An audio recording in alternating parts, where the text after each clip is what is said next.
Facebook এই সামাজিক যোগাযোগ মাধ্যমগুলো এমনভাবে মানে ক্ষতিকর পর্যায়ে চলে গেছে। কয়েকদিন আগে একটা ভিডিও ভাইরাল হচ্ছে, যদি বলি এভাবেই বলি, একজন দেশের প্রধানের একজন সন্তানকে নিয়ে এরকম ট্রল, এগুলো আসলে আমাদের সমাজের জন্য কি ধরনের ক্ষতি? আমি নিজে একজন ভিকটিম এই বিষয়ে, এবং নির্বাচনের আগের থেকে আমাকে নিয়ে শুরু হয়েছে যে ঘুম থেকে উঠে দেখলাম হাজার হাজার ফটো কার্ড আমাকে নিয়ে বানানো হচ্ছে, আমি দালাল, কালামাগুর, মানে যেন কোনো কথা নাই যেগুলো বলা, মানে মানে মানে যে কোনো মানুষকেই আপনার যত শত্রুই হোক বলাটা অশুভ অন্যায়, সবগুলো বলা হচ্ছে। এবং আমরা মুক্ত হব না। তারা আবার নিজেদের সবচেয়ে মেধাবী, সবচেয়ে ডিসিপ্লিন, সবচেয়ে সুসংগঠিত দাবি করছে। দেখেন এইটা একটা, আমি মনে করি যে ধরেন আজকে যদি অন্য একটা গভর্নমেন্ট থাকতো এবং তার প্রধানকে নিয়ে যদি এই ধরনের এআই ভিডিও, অশ্লীল ভিডিও সোশ্যাল মিডিয়াতে সয়লাভ করা হয়, তাদের কি পরিণতি হইতো বিরোধী দলের উপর? শুধু এটাকে কেন্দ্র করে দেখেছেন না, ক্র্যাকডাউন হইতো। ফলে বিএনপি ভালো, সে লিবারাল ডেমোক্রেটিক নর্ম বজায় রেখে পলিটিক্স করে, কিন্তু একটা নীতিগত অবস্থান তার থাকা দরকার। সেটা এই ধরনের প্রোপাগান্ডা, চরিত্র হননের অ্যাক্টিভিটি তার মেয়ে, আমার মেয়ে, আপনার মেয়ে, যার ক্ষেত্রেই হোক, যার ক্ষেত্রে শক্ত হাতে দমন করা উচিত। শক্ত হাতে। সোশ্যাল মিডিয়া অলরেডি টক্সিক হয়ে গেছে। এই যে মিস ইনফরমেশন এমনভাবে ছড়ায়, একটা বক্তব্য দিলে সেটাকে, যেমন ধরেন এই যে রবিবারের এই বক্তব্যটা এটা এটা ইন ডিটেল বললে আমরা আলোচনা করবো, অবশ্যই আমরা এটা পজিশনটা ক্রিটিক করতে পারবো, কিন্তু উনি যেটা বলে নাই সেটাও বলা হচ্ছে। দেখা যাবে এটা এমন ভাবে হাজার ইয়ে করেছে যে উনি চাঁদাবাজিকে, হ্যাঁ চাঁদা এখন থেকে চলবে, সমঝোতার ভিত্তিতে চাঁদা দিন, এরকম বলছেন রবি। হ্যাঁ এটা বলতেছে। হ্যাঁ উনি হয়তো ব্যাখ্যাটা, ওনার পজিশনটা হয়তো ভুল। কামাল ভাই যেটা বললাম আমি সে এগ্রি করি, সমঝোতার ভিত্তিতে কোনো চাঁদা বলে কিছু হইতে পারে না। চাঁদা এবং চাঁদা এটা একটা পুরানা সমস্যা, এটা সমাধান করার ক্ষেত্রে আপনার পরিকল্পনা কি সেটা নিয়ে আপনি কথা বলেন। এটাকে এইটার মেরিট যাচাই করার দরকার নেই আপনার। এটা সমস্যা, এটা সমাধান করতে হবে, এবং এটা সমাধান করার প্রস্তাবনা তারেক রহমান সুস্পষ্টভাবে দিছে। আপনি কৃষকের ন্যায্য মূল্য নিশ্চিত করবেন, তো চাঁদা বা পরিবহন চাঁদা বন্ধ না হলে কৃষকের ন্যায্য মূল্য নিশ্চিত হবে? আইন শৃঙ্খলা ঠিক করেন, কৃষকের ন্যায্য মূল্য নিশ্চিত করার জন্য আপনি উদ্যোগ নেন এবং এটা রেগুলেশনের মধ্যে আনেন, ব্যাস সহজ প্রস্তাব। এবং আপনার দলের লোকজনকে সবার আগে গ্রেফতার করেন যারা জড়িত থাকবে, আপনার দলের নামে হোক বা রিয়েলি দলের লোক হোক, কথা পরিষ্কার। কিন্তু এটা নিয়ে এটা জাস্টিফিকেশন দেওয়ার কিছু নেই। তো এটা একটা। আরেকটা হলো আপনি যেটা বলেন সোশ্যাল মিডিয়ার এই বিষোদ্গাটা যেটা করে অনেক সময় রিয়েল লাইফে ভায়োলেন্স উস্কাইয়া দেয়। যখন আপনার বিরুদ্ধে আমি সোশ্যাল মিডিয়াতে ক্রমাগত এগুলি করে যাব এবং মাঠে আপনি শক্তিশালী এবং আপনি ক্ষমতায়, আপনি কিন্তু তখন ধৈর্য ধরতে ধরতে একটা পর্যায়ে গিয়ে আপনি অ্যাক্ট করবেন, সে একটা হবে ভায়োলেন্ট অ্যাক্ট। ফলে যারা এটা করছে তারা সোশ্যাল মিডিয়ার এই অ্যাক্টিভিটিগুলোর মধ্য দিয়ে তারা নিজেদের বিপদ ডেকে আনছে। একটা শান্তিপূর্ণ সুন্দর পলিটিক্যাল প্রতিযোগিতাপূর্ণ যে এনভায়রনমেন্ট, এটাকে নষ্ট করার জন্য পরিকল্পিতভাবে এগুলো করা হচ্ছে। জি, ধন্যবাদ মাসুদ কামাল। আমরা তো দেখলাম ডক্টর ইউনূসের সরকার বিদায় নিল, সেই সকল উপদেষ্টাদের সম্পদের হিসাব কি জনগণ জানতে পেরেছে? তারা একটা হিসাব দিছে, এবং এটা আমার কাছে আমার আমার আমার আমার প্রথম দৃষ্টিতে আমার কাছে মনে হয়েছে যে এটা একটা গোজামিলের হিসাব। একটা কাগজ দিয়ে একজনের দায়িত্ব হিসেবে তুমি এটা বসাই দাও, সবারটার মধ্যে 5% করে বাড়াই দাও, অথবা 2% করে বাড়াই দাও, সবার 2% করে বাড়াই দিই, সবারই একই রকম বাড়ছে। কিন্তু তো এটা আসলে আমার কাছে মনে হয় না এটা এটা নিয়ে সন্দেহ প্রকাশ করার সুযোগ আছে। তো যেহেতু সুযোগ আছে, আমি মনে করি এই হিসাবটাকে চুলচেরা ভাবে, যেহেতু ওনারা দিয়েছেন, যাই দিয়েছেন, তো সেই হিসাবটাকে একটু চুলচেরা বিশ্লেষণ করা উচিত। হিসাবটা দেওয়া মানে কি, ব্যাখ্যা করা, বিশ্লেষণ করা, জাজ করা, এটা জাজ করা উচিত। দুদক এই উদ্যোগটা নিতে পারে, দুদক শতপ্রণোদিত হয়ে নিতে পারে উদ্যোগটা নিয়ে তাদের সবাইকে বলে দেখ যে কোনো সমস্যা নাই। দেখেন, দুর্নীতি গেলে আর্থিক দুর্নীতি হয় না, দুর্নীতি নানাভাবে হয়। কিন্তু আপনি আমাকে একটা ব্যবসা পাওয়া দিলেন, বললেন এই ব্যবসা তুমি যা করবা, প্রফিট যা করবা, আমাকে একটা পার্সেন্টেজ দিবা, এখানে দিবা না, আমার বাইরে পাঠিয়ে দিবা। এটাও কি আপনার সম্পত্তির তালিকায় যুক্ত হবে? হবে না। তো আপনার বাইরে কি আছে না আছে ওটাকে আপনি ইনকাম ট্যাক্স দিয়ে দেখাবেন? এরা যেটা দিয়েছে এটা ইনকাম ট্যাক্স ফাইল থেকে দেখাচ্ছে আমার ধারণা। ইনকাম ট্যাক্স ফাইল যে কি দেখায় এটা তো আমরা জানি না। সবচেয়ে বেশি ট্যাক্স দেয় হলো গিয়ে আপনার নুরানি জর্দার মালিক। আর এই এত বড় বড় মালিক যারা ব্যবসা যারা আছে, এতে টাকা নেয়, সব গরিব। এটা তো ইনকাম ট্যাক্স দেখাই দেয়। বসুন্ধরা মালিক গরিব, আজাদ সাহেব গরিব, নাবিল গ্রুপের মালিক সব গরিব। এরা ধরি এলো নুরানি জর্দার মালিক, হাকিমপুরি জর্দার, নুরানি তো হাকিমপুরি জর্দার মালিক, কাউস মিয়া ভদ্রলোক মারা গেছেন, তো উনি হলো সবচেয়ে ধরি, কি বলবেন? তো এখন এই ধরনের কিছুটা হয়েছে এখানে। তবে আমি মনে করি এই জিনিসটাকে নিয়ে দুদকের অথবা যারা নাকি এই ব্যাপারে এক্সপার্ট যারা আছেন তাদের কোনো একটা সংস্থার উচিত এটাকে টোটালি হাতে নিয়ে তাদের কাছ থেকে আলাপ করে আপনি কিসের ভিত্তিতে বলেন ওইগুলো আমাদের কাছে দেন, আমরা দেখি, চেক করা। এবং এই কাজটা নতুন সরকারই করতে পারে। এখন নতুন সরকার যদি মনে করে যে আগের সরকারের দেওয়া নির্বাচনের মাধ্যমে আমরা উঠছি, ক্ষমতায় আসছি, তাদের প্রতি আমরা অনেক কৃতজ্ঞ, এই কৃতজ্ঞতার স্বরূপ আমরা ওনাদের এগুলি দেখবো না, এড়াই যাব, ওনাদের সবচেয়ে বিতর্কিত লোকটাকে মন্ত্রী বানাবো, এটা যদি অনেক কৃতজ্ঞতার সুবিধা তাহলে করে থাকে, তাহলে তো আমাদের কিছু করার নাই। তখন আমরা এই নতুন সরকার সম্পর্কে আবার নতুন করে আমাদের সিদ্ধান্ত নিতে হবে আর কি।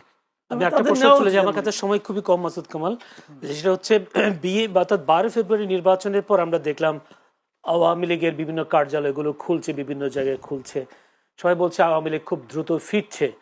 আওয়ামী লীগ যদিও ফিরে, তাদের যে কৃতকর্ম 24-এ বা এর আগে, যদি কৃতকর্মের জন্য তারা কি ক্ষমা চাইবে বা ক্ষমা চাওয়া উচিত কিনা আপনি কি মনে করেন, বা কখন ফিরবে বলে মনে হয় পুরোদমে?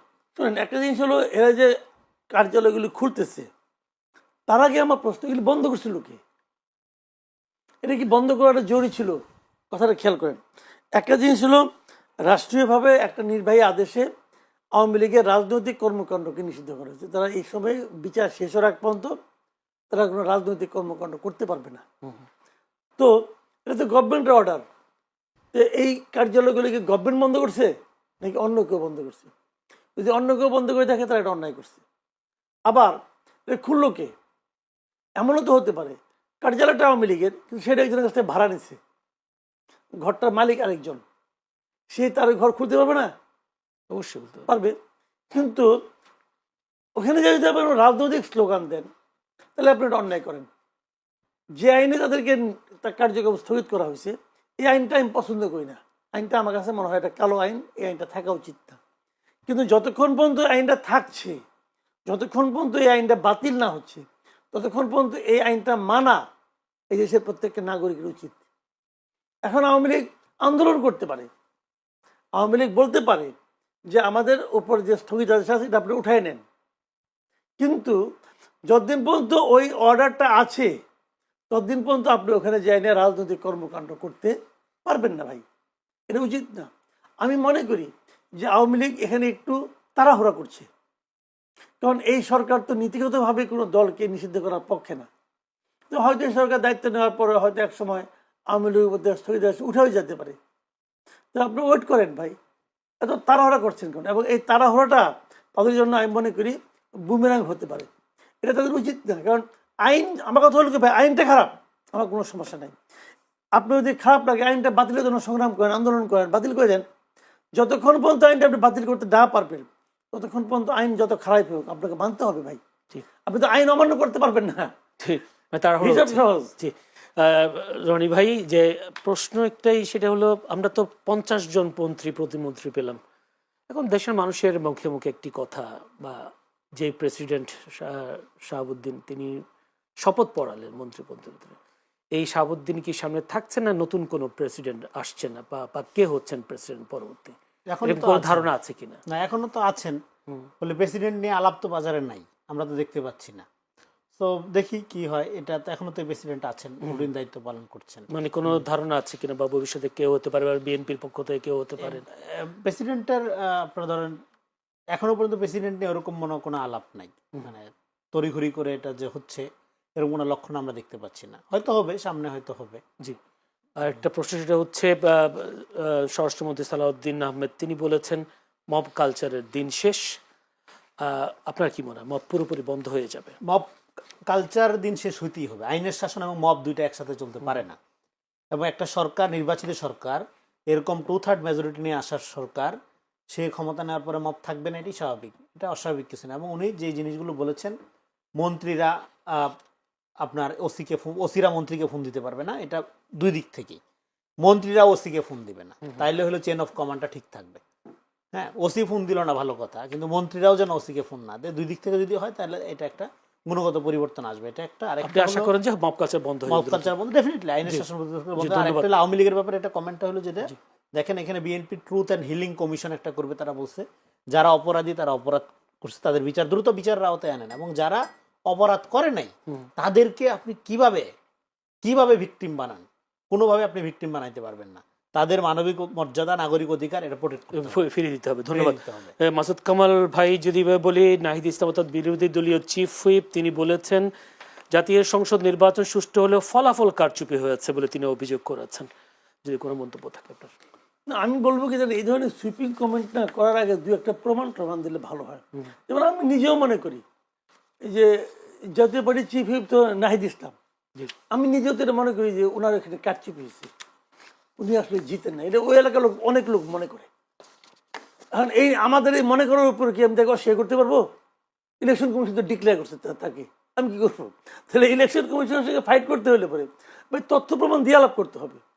আপনি তথ্য প্রমাণ দেন, দিয়ে আলাপ করেন। উনি দেখেন, উনি যেই হন না কেন, এখন তো উনি এমপি হয়ে গেছেন, মেম্বার অফ পার্লামেন্ট বাংলাদেশে একটা বড় পোস্ট কিন্তু। এবং এই পোস্টে থাকার পর এরা যদি এরকম মানে ভিত্তিহীন অথবা ওনার আজগুবি এটা আলাপ করেন, তাহলে কিন্তু এটা দেশে একটা অস্থিরতা তৈরি হয়। ওনাদের কথায় কিন্তু 10 জন লোক মাঠে নামে, আমি বলে ওদের কেউ নামবে না, ওনার কথায় কিন্তু নামে। তো সেক্ষেত্রে ওনাকে কিন্তু আরও কেয়ারফুল হতে হবে প্রত্যেকটা। যেমন রবিউল, শেখ রবিউলের কথা বললাম, উনি এখন মন্ত্রী হয়ে গেছেন, উনি যেই হন না কেন, উনি আমার এমপি হতে পারেন, উনি আমার ডিপার্টমেন্টের স্টুডেন্ট হতে পারেন, আমার ডিপার্টমেন্ট আমার ছোটো ভাই।